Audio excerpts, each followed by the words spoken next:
Welcome back. Thank you very much for staying with us. Now, the University of Stellenbosch Social Justice Chair is giving young people a lesson in protesting. Professor Thuli Madonsela took to Twitter to address the youth ahead of planned protests led by the economic freedom fighters. She reminded protesters they have no right to force shutdowns or protests on others. One tweet read, #young person, you have no right to harm others, their property or public property. Her post received conflicting views. Professor Thuli Madonsela joins us now from Stellenbosch with just better commentary on those posts. Good afternoon, Professor. Thank you very much for your time. Now, you've added your voice to the many that are cautioning citizens who exercise their right to protest to not infringe on the rights of others. Talk us through your views, which have become the subject of much debate. Thank you, Fundo. Greetings to everyone who is watching and to you. I took to Twitter to help young people to exercise their right. It is every person's right to protest, and most of the people that have indicated they'll be protesting on Monday are young people.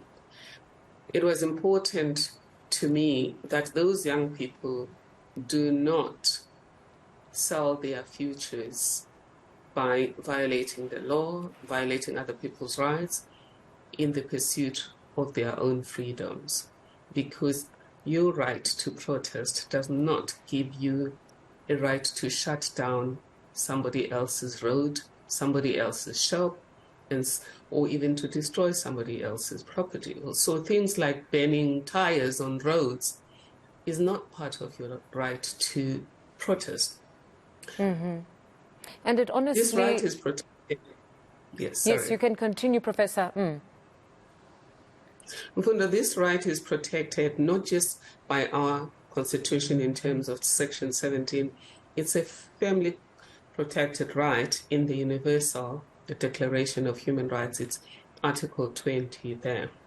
But in South Africa, it also includes Section 17, freedom of association, Section 19, political rights. I want every person who's going to protest to understand that this right must be read with other people's rights, which includes Section 23, other people's rights to labor practices, to fair labor practices, and Section 22, freedom of trade, occupation, and other matters.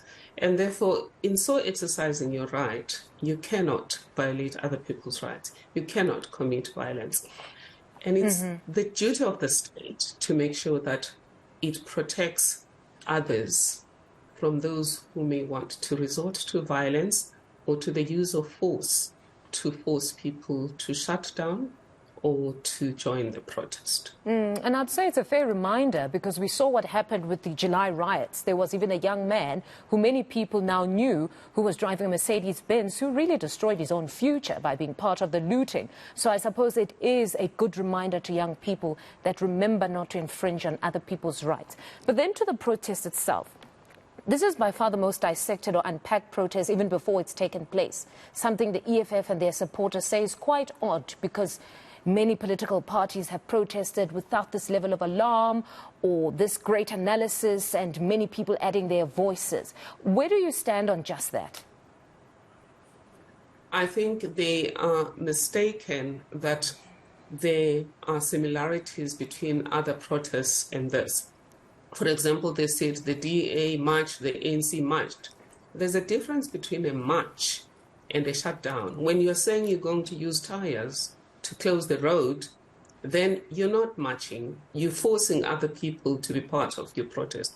So that's the first part, is that there's been mixed messaging where there's a messaging that's saying that everything is going to be peaceful, but we see videos, including one where somebody went into a supermarket and jumped onto a counter and started talking. Can you imagine how frightened was the teller during that moment, not knowing what this stranger was going to do? That is a violation of other people's rights. But the second reason we're dissecting this march is that we've learned from July 2021 that these marches can include people who are hungry and they just want to loot. And there were people in July 2021 who said, I joined because they told me there's an opportunity to loot. Really good people who were hungry.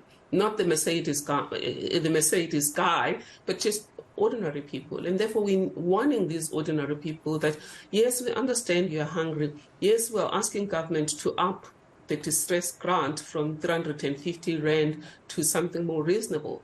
Yes, we are happy that there are efforts that are being made to open economic opportunities for everyone, but using these marches for looting is not the right thing to do. So it's not billed as a march, it's billed as a shutdown. That's the problem. Then let's talk about the issues that are taking them to the streets, though. I mean, I've struggled to find a large number of South Africans who disagree with the posture that the unemployment situation is untenable and load shedding equally. Many, however, disagree on the method used to deal with these issues. What would be the most effective tool to address these particular two right now, according to you? Well, I do think going to the street is part of the solution. So you could have a peaceful march that says, let's do something fast. But there's a difference between going to the street for a peaceful march and calling for a shutdown. And that's not the answer. But secondly, the people who are calling for a shutdown on the streets are members of parliament. It would be more convincing if they are saying to us, they have given us an economic plan for South Africa, and the governing party is refusing to accept that economic plan. Something that tells us in very concrete terms, what does a South Africa where everyone belongs looks like? What are the job opportunities? What are the business ownership opportunities? What are the land ownership opportunities? Health, poverty, education, everything. What does everything look like for every South African, for us to say, this is a South Africa that belongs to everyone who lives in it? I mean, the old ANC did that.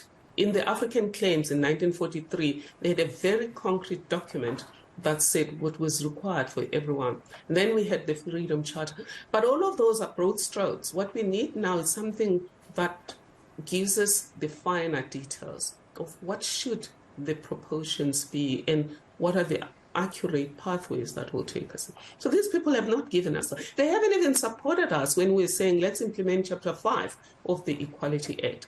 We haven't even heard their voices on the distress grant.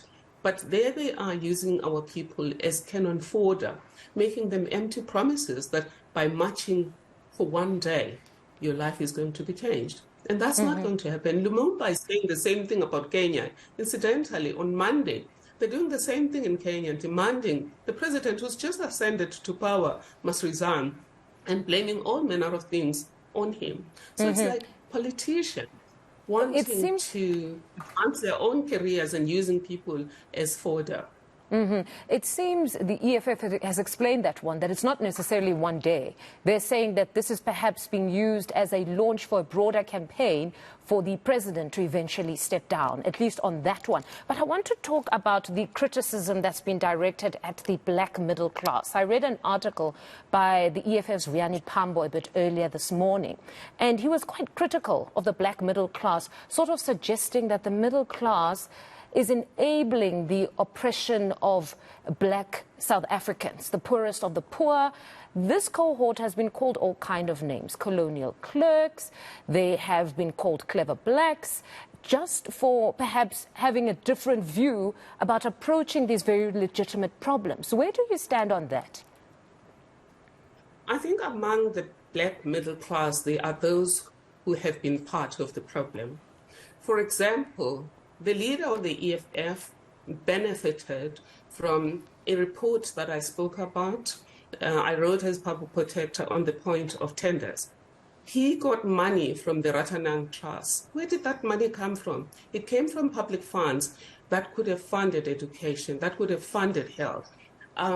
We speak about state capture. The money that went to the Zumas and Guptas and all of their linked people, where did that money come from? That was money for obviating poverty, dealing with health and education. Yes, there has been a black middle class that has been part of theft of public resources. It has also been part of the black middle class being deaf on matters that concern young people. We've been speaking about education, higher education, for many years. For me, it started with, for example, students sleeping in bathrooms at the University of Pretoria. Incidentally, I housed some of those students. This is before fees must fall. When I raised this issue in Parliament, I was told this is none of the public protector's business. How could it not be none of the public protector's business? This was a campaign that they started that was called I Am Jackson. Incidentally, Jackson was helped by the students and eventually he graduated. Then there was fees must fall. All right. Professor, if we resolve fees must fall properly, some of these problems we have today would not. But I do want to say, I put my money into this. Even as we talk about action for inclusion at Stellenbosch University, Vice-Chancellor Wim de Villiers and many of us at Stellenbosch University, we put our money and we put our action into making sure that no student is left behind. We don't just use students as fodder, whilst we are living a life luxury funded by stolen public funds. A very, very difficult conversation. But Professor, just before I let you go, very controversial, the warrant of arrest for President Vladimir Putin. I'm sure you heard that presser there, where the spokesperson was quizzed on the matter.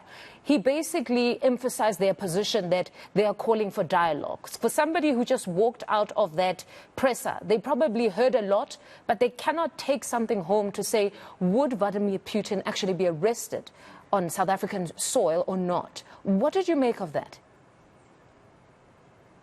Well, my view is very simple. If Mr. Putin comes to the country, South Africa has no choice but to arrest him. That's number one. Number two, yes, dialogue. But we all have to accept that killing people, invading another country is wrong. We're not talking about two aggressors here. We're talking about Russia having invaded Ukraine.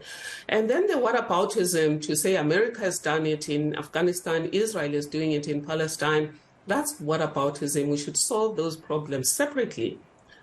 On the Ukraine matter, it was wrong of Russia to strike at Ukraine. These talks that we're saying should be happening now should have happened at UN level without this war having been imposed on the people of the Ukraine. So we must have two conversations. We can deal with the US and their aggression, but most certainly you're saying that South Africa, should Mr. Putin come to South Africa, he should be arrested. Professor, thank you very much for your time this afternoon. That was Professor Thuli Madonsela.